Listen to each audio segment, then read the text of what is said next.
and welcome to My Chocolate Chip TV with Miss Heather. I'm Miss Heather, and today we are thrilled and honored to have an award-winning actress, a dancer, a singer, a director, a producer, a wife, and last but not least, she's a mom. Let's welcome Miss Tisha Campbell-Martin. Hi, Miss Heather. Hi, thank you so much for coming and talking excited. to us today. Absolutely. How do you manage doing all these things with your career, being married? You're a wife, so Yes. you have to deal with that separately. Yes. And handle, being a mom. Well, you know what? That's really interesting that you say that, because people watch me and they also ask me that question. How do you do all of that?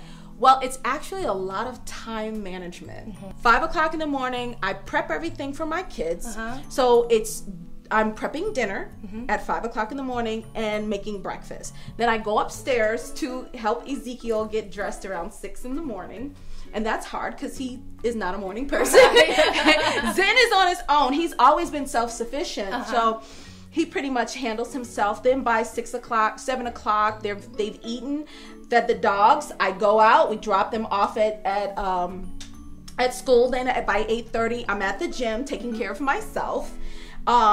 Because, I also have had health issues, so I want to make sure that I'm healthy and I have something to give to my family. You have you time.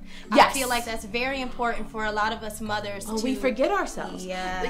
And my husband is an advocate of that. Before when we decided to have kids, we had to make rules, because it was really important that he had set some. And one of the things that he said was, it's you first, then us, then the kids. And I was like, ooh, hold on, I'm sorry. I've always thought that the kids come first once we have kids. No. You first. He said, how can you give to us if your well is dry? You have to be first, then us. You wrote this wonderful book that I read when I was a preschool teacher to the kids, and it's called My Brother Doesn't Want to Play. My 13-year-old was diagnosed with autism when he was 18 months old. And as devastating as the diagnosis was, I accepted the diagnosis, but I didn't want to accept the label. I was very, very conscious and realistic about it, because I needed to understand and figure out a way to help him in whatever way I could. And when I first got the diagnosis, one of the things that came up was, how are people going to treat him because he might be a little different? And so I wrote a poem about it, and it's called My Brother Doesn't Want to Play. It's about autism from a sibling's perspective. And how a mother will help that sibling through to understand their brother or their sister. And so really, whether you have a sibling or not, it's really about tolerance and how you can best help a child to have tolerance for somebody who might be a little different from them. Right.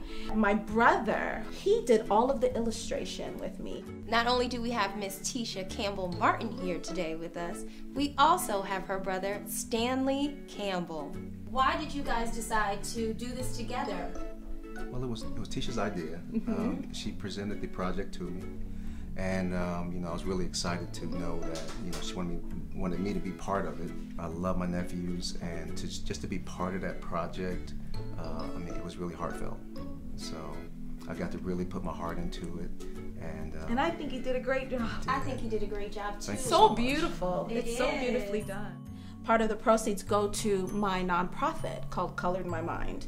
And it's a nonprofit to help people get resources and help funding for families struck with the diagnosis and may not know where to go or what to do. What little advice or chocolate chunk bite can you give our viewers about how to be there, how to raise a child with this sort of journey? Sure, absolutely. I think the number one thing to do when you have a child that has challenges or special needs is to engage. I don't think I stopped talking for 5 years straight, just non-stop with him, because it was the bit of information that I took that was just invaluable.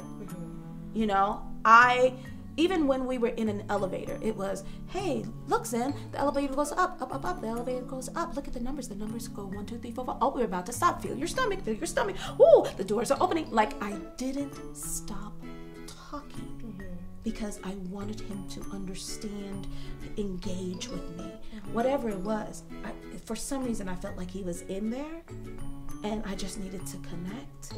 He was the type of kid that was flapping. He had no language whatsoever. He did not talk. He rocked. He walked on his tippy toes. Zen was nonverbal completely. I didn't know whether, as a mom, I didn't know whether he was going to say, Mommy, I love you, I have to pee. I didn't know if my baby was going to say, ouch. So I didn't know what to expect. All I knew was that he had to communicate by any means necessary, whether he was blinking or typing or signing, something. I needed something, and I needed him to be able to be as independent of me as possible. Now, my son talks all the time. He's like a typical kid. He has a girlfriend. He has his friends. He plays the video games. He has friends over. He goes and spends the night. And you can't tell whether he was or wasn't. He's just a typical kid. And he will be the first one to say, hey, I used to have autism. And don't tell my girlfriend that I used to have autism either. You know, it taking a village. And it really does. You know, once you see that, you know, a family member, you know, be it a sibling or, you know, whoever it may be, you know, needs that assistance, then you step right in there. And that's, you know, what we did in this case, and that's what everyone should do. What's next for you? Tisha actually wrote a few more poems that we're going to turn into children's books. I think the ongoing theme, whether it be for autism or anything, is tolerance for me with kids. You know, so even though it may not be about autism, it may be about a little boy in a wheelchair or just, you know, someone looking different. And we're not only going to, you know, utilize people, but we've talked about doing farm animals and just something that children can really relate to. Thank God we have, you know, chocolate chip TV and things of that nature, you know, that people really care.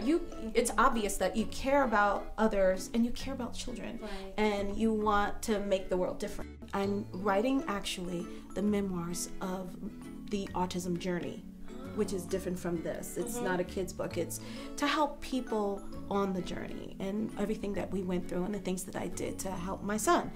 And that one is called The A Word.